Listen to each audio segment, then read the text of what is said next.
The presentation will be approximately 20 minutes with about 10 minutes left over for questions. I'm now going to turn over to Dr. Yang. She is a researcher from the Institute of Vertebrate Paleontology and Paleoanthropology of the Chinese Academy of Sciences. The topic of her talk is Beyond Olduvai, the Paleolithic Archaeology of the Fen-Wei Rift. Dr. Yang, I turn things over to you. Okay. Hello, everyone. So I should say good morning here in Beijing. I'm very glad to be involved in this event, and today I'm very happy to share my knowledge about the prehistory of archaeology of Fen-Wei Rift in China, especially on the Paleolithic part. Yes, when we talking about human evolution, the Olduvai jaws should among the five top words appeared in your mind. And as it's called the cradle of human evolution. But today I would like to introduce you. What? Sorry, moment.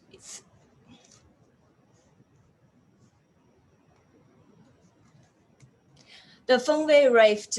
I would like to introduce the Fen-Wei Rift in China.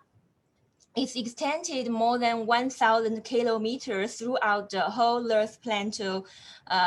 We can say it from the North China directly to the Central China. And I would like to call it the cradle of early humans for Eastern Asia, as in this rift, a series of basins contains thousands of archaeological sites from the early Pleistocene to the Holocene. Today, I would like mainly introduce three basins from the north to south. You may not familiar with this basin name, but you may heard some of the sites in these basins. Like in Nihewan Basin, you may heard Majiangou, Xiaochangliang, and like in Linfen Basin, you may heard Dingcun and Dali. And then in Weihe Basin, we have the famous Lantian Harmonious Korean. So I will move from north to south. First, we came to Nihewan Basin. I began a project on the early human behavior studies on Nihewan Basin in 2016, cooperated with the Institute of Geology and Geophysics in CS and also with the Max Planck Institute in Germany. So here we located it again. It's at the northeastern edge of the big rift. Okay, this is the geomorphology of the basin. You can see, in fact, it is composed of three small basins, and the Sangdan River running through the basin. And this is some key sites from early to late Pleistocene. In fact, there are more until to the Holocene, to the historical time. You can see that at the eastern part of the basin, we have a cluster of early Pleistocene sites. Some of them are very famous. So we can have a field view of these sites. And this is the Majiangou site, and this is Xiaochangliang, Denggutu, three very famous and most published sites in the basin. So we have a quick look at the Majiangou site. Majiangou site was dated to 1.6 million years ago, and it has been the earliest site in Eastern Asia for a long time. Until 2018, we have Shangchen published. In this site, archaeology not only recovered the lynxes, but also the very big faunas like elephants, and also have cart marks and percussion mark on these elephant bones. We also have a layer full of the elephant footprints. Okay, for the age of the site, we said that Majengo dated 1.6 million years ago. How we did it in China, we are not in China in the rift. We are not as lucky as what we have in Olduvai. We have the volcanic ash, which can be dated directly. In China, we're relying on the paleomagnetic work. So this is the framework of the main site in the basin. It's did by my colleague in the Institute of Geology. I will not go details about how this comparison finish and how it's built up the have to build up the chronology of the basin. So I'm lucky to have their frame of the chronology by the paleomagnetic. I can have a general review of the basin's archaeological remains. As the climate background changed from the early to late Pleistocene, we can clearly see the change of the vegetation, also the change of the fauna.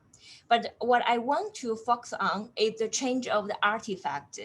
Here, we can see the yellow bar. There are two peaks during the whole Pleistocene time. One is appeared at the transition stage of the early to middle Pleistocene. The other is at the late Pleistocene. But also clearly here is a gap during the early middle Pleistocene. How to explain this and why this happened, how it's corresponding to the climate changes. There is more work we need to do. And I have these three general drawings of artifacts from the early to late Pleistocene. You can generally see that during the middle Pleistocene, it seems to be simplified compared to the early stage. And in fact, at the end of the early Pleistocene, we already have the very nice retouched small lynxic tools. And also to the late Pleistocene, it seems the Nihewan visitors or Nihewan inhabitants have already got the evolutionary evolution of as the whole outside in the world. We are into a new stage. See the bone needles and ornament, and also very nice microblade at the end of late Pleistocene. Okay, here is here is another figures when we're looking outside of the Nihewan Basin to the south of the rift. We can see there is no gap. In fact, in the southern part of the rift, we still have the lynxics and even some LCT, the large carving tools appeared. So these figures give out corresponding to the climate change and the evolution of biological evolutions. We can see clearly behavioral changes of Eastern Asia humans. This is particularly different from what we learned before about Eastern Asia. We know that there is no change out of conflict tool for a long time. In fact, it's not that simple. We have more complicated behavioral changes through time. Okay, we have a quick look of the nice artifacts. So at the 1.1 to 1.1 and 1 point, we already have very formally small tools.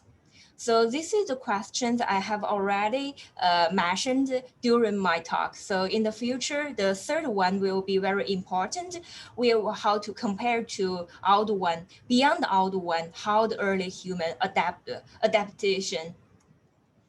And now I moved to more south, to the center part. We will see the Dinsun site group in the Linfen Basin. So first we have a look. Yes, here I said we moved south to the center here. In the Linfen Basins, what is attractive is about Archaeology tool. This is actually my PhD topic about the Archaeology in Dinsun. Later, it's it's a very hot debate whether there is Archaeolings 10 years ago. But now I think most people accepted there is Archaeoling in East Asia, but how it look like, how when it really begin is still questions. And the most important, what is the relationship between the Archaeoling in Eastern Asia and to the West? Okay, this is the geomorphology of the Fen-Wei Basin, and we can see the Fen-Wei River ranging through here, and in different terraces we have the archaeological sites. In fact, here we got the same situation from early Pleistocene to Holocene. We have sites from different ages. So we turn back to Dingsen. Today I will only introduce the late Middle Pleistocene sites.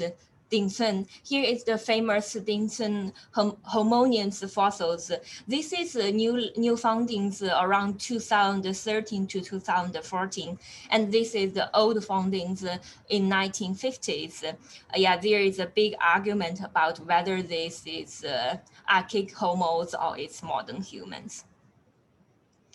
And then I turn to the lenses, what I'm more familiar to. This is actually, as I said, is my PhD work. I worked out there in Dingsen. Actually, we have large flake as blank, and we here the early humans detached cleavers, peaks, and also bifaces. Except for the Dingsen site itself, go a little bit south to another group of sites like Kehe site group. It also have the large flake, and it's the same as earlier. So in this basin, in the future, another big part of the work is to see how the large carving tool, or we call Archaeolings, came here, and how early can this be, and how late it's going to.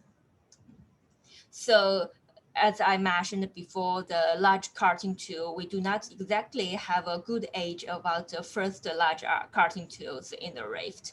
And then about the ecological background of this LCT to the small retouched tools, we need a more in-depth studies to see how different they are and why in the central and in the south we have LCT and in the north we do not have.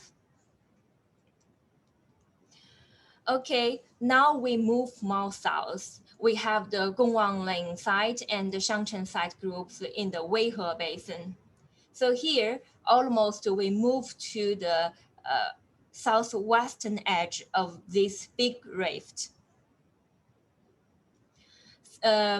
This basin got famous in 1950 to 60 because the recovery of the Gongwangling homonians and the fossil from the Chenjia War. And in 2018, we published the Shangchen site, which dated to 2.1 million years ago, which is now the earliest site in Eastern Asia. So this basin got famous again. So this is the field view of the basin. So we can see the Gongwangling site for the earliest homonians fossil is very close to the Shangchen, the new site where we recovered the earlier artifacts. So about the Gongwangling cranians, the earlier date of the cranian is 1.1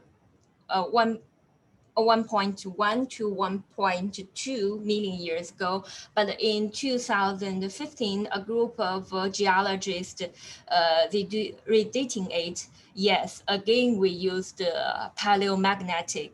So you will see how important the paleomagnetic method for the early human research is in China. So I will not go details how they compare the paleomagnetic data and the sections and made this earlier dating. If you want to get more dating evidence about the new date, you can search for this paper. So to 1.6 if we put it 1.6 million years ago, what is this species?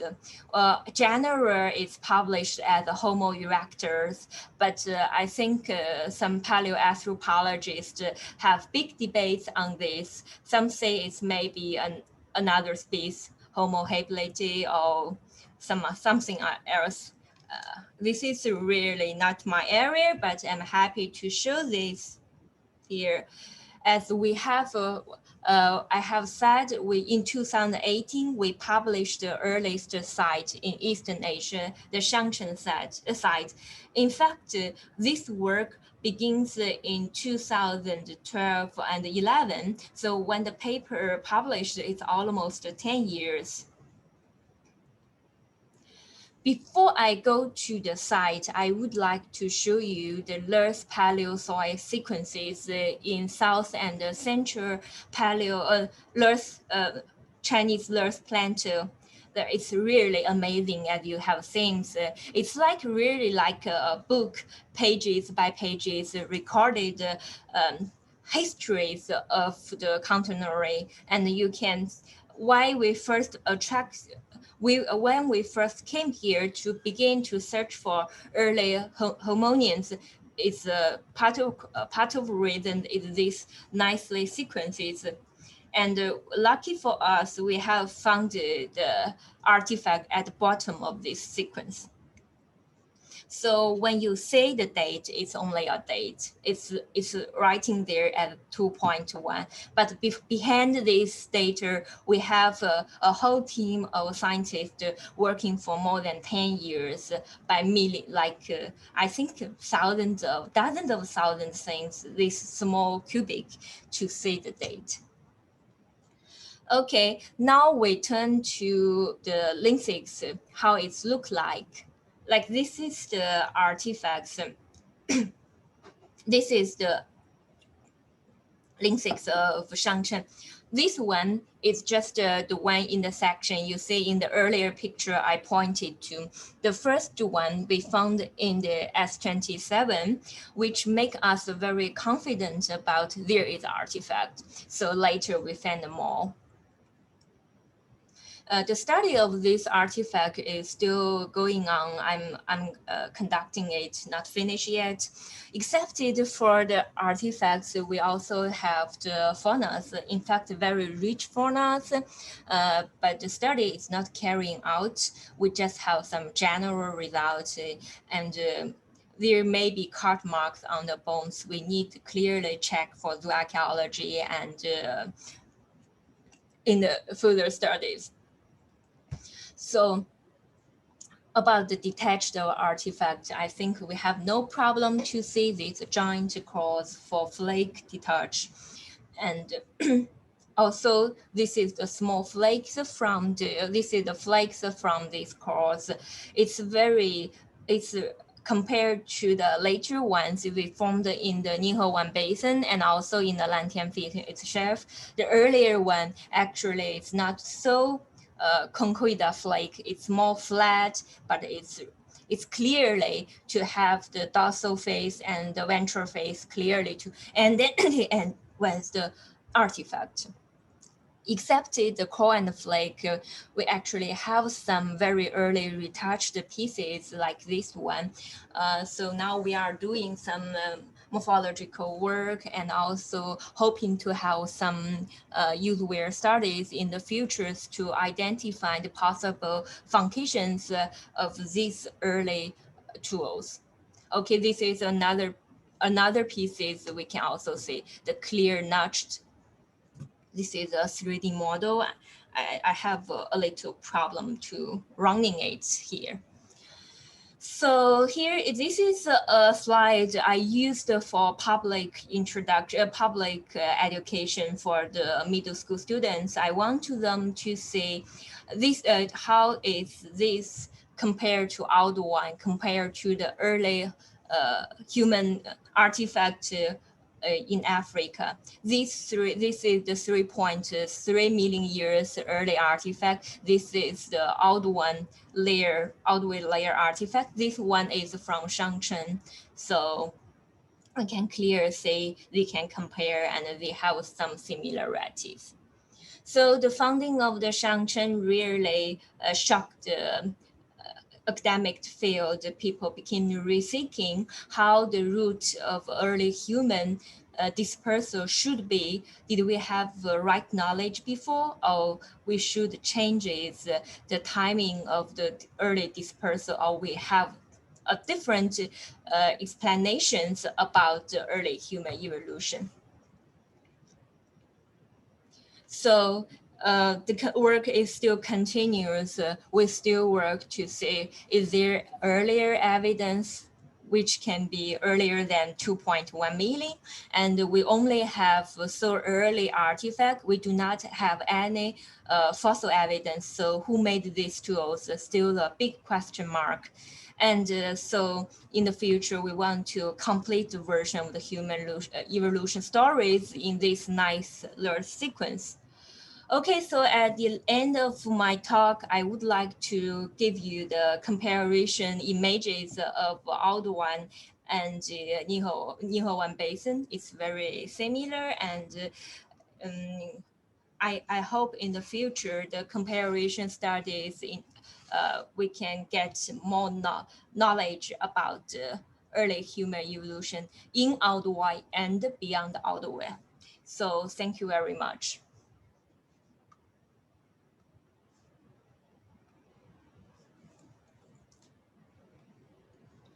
All right, thank you very much, Dr. Yang.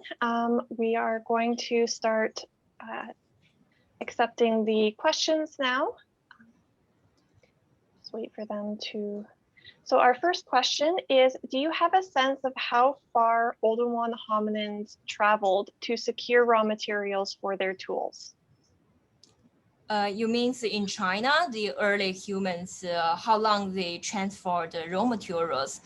Most of the sites I introduced earlier than 1 million years, the early humans used local raw material from the river band, from the nearest outrocks. So it's not far, within 5 to 10 kilometers.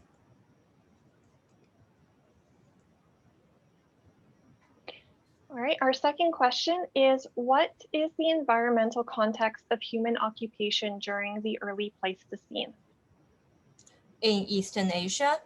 So we think it's like some stage it's better than today we have in North China, because most of the work I did was in North China. They have more lakes and river resources, not very heavy forest, but more or less like what we have in Africa. But I think more detailed things need the good ecological studies, including the pollens and other kind of isotope studies on the sedimentary.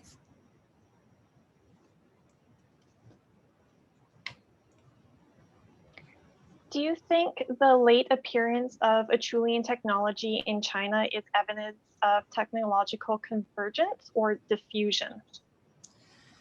For my idea, at least what I have seen in Dinsen and the other site very near to the Dinsen, and not very near if you really, but if you put it in a worldwide scale, it's very near. I mean the Luonan Basin.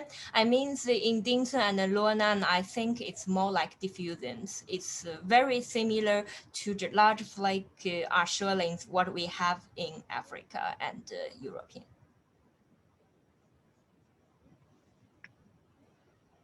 All right, and our final question that has been submitted so far, how would you say Mode 1 technology from the Fen-Wei Rift compares to what we see in Western Asia at Dmanisi? Yes, I would say that in Eastern Asia, I do not like really use the Mode 1 to identify the Olympic technology. I think it's just simplified what we have things. Actually, in Eastern Asia, the site earlier than 1 million years earlier than 1 million years is more variabilities in linthic productions. Compared to the Dmanisi, I think here we can show more variabilities as actually in the rift, in the Fen-Wei rift, in Ninghe Basin and in Lantian Basin, we have a more earlier site and using different raw materials, they show in different detach and retouches method. Okay, it looks like we got a couple more questions that just popped up. Could you comment on the precision of radiometric versus paleomagnetic dates in these classic fossil locations? Sorry? Oh. Cannot hear. Could you comment on the precision of radiometric versus paleomagnetic dating in these classic fossil locations? My comments. Yes, actually, I work with the team for a long time. I'm happy to accept the new date because I'm not paleoanthropologist. I do not really have a good scope to comment should this fossil be could be that early. But for us, I would like to believe because we have earlier artifacts and there should be and it could be. Great. Next question. If sites older than 2.1 million years are found, whether in China or elsewhere outside Africa, do we still consider the evolution of Homo as only Pan-African, or should we now consider it more geographically widespread models? I think I will choose the second one. It's not like the second keynote speech, Maria have also raised these questions, whether we should rethinking some evidence out of Africa. And but today, by now, we have only very few points in the map out of Africa. It's hard to get the real knowledge how if there is another places for the early human evolution, very like a route there. It's hard to say, but who knows in the future when we find out more sites and what is important if we can find out more earlier fossils, maybe something will change. We should keep an open mind for anything in the future. Have you tried refitting stone tools to establish site integrity? Unluckily, I do not got good examples of refittings in Shangcheng. I mean, the earliest site 2.1 million years ago. Yes, in Ninghe we have, but now I'm in we have in Ninghe we have Donggutuo and Cengjiawan, famous for refitting. But in Lantian, in Shangcheng, the earlier site, by now, we do not have solid evidence to say the refit, very good refit. We can say the broken pieces can like join together, not refit together. The one flake detach into two parts, and you can join it, but it's not refit. Okay, and we have time for one more question. How do the environmental conditions in the Nihuan or in the north or Lantian to the south differ from the Chinese Loess Plateau in general? I think the biggest thing in the rift is the river. You can see today it's running just along the Yellow River and the branches of Yellow River. So there is I'm also not really learning the geological history, but we can read the reference and we also can go to the field, have a look. The lakes and rivers are all along this rift, and this is also the good reasons for early humans have very centering along the basin. today we can see that, okay, from this basin and all we can see the rift composed by this basin, we can find more human inside. River and the water resource is very important for these early human beings. Well, thank you very much, Dr. Yang. That was a very informative talk. And thank you to everyone who asked questions. We are now going to wrap up the session.